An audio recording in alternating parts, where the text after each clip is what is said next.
the water pipes and all. When it gets leakage or it is broken, this plumber he will bring the wrench and he will repair. Okay. So there was a house. In that house there was a sink. We used to have the sink in a kitchen, right? One day what happened? The sink is blocked with full of water. Okay, it got blocked. The water cannot go down. Then the plumber, they call the plumber to unblock. When he unblocked the water, suddenly the water, it will drain outside, right? It will go into the pipe when it gets repaired.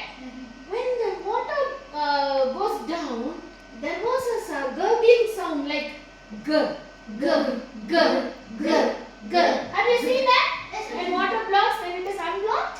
Gur, gur, gur, gur, gur, gur, gur. So, gur is the sound of letter G. G.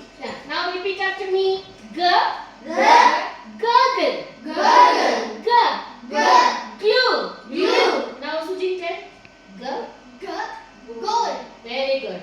Gur, big. Bed. Bed. Okay. Gur, gur, hug, hug. Okay. G is the sound for letter G. Okay. Gurgle.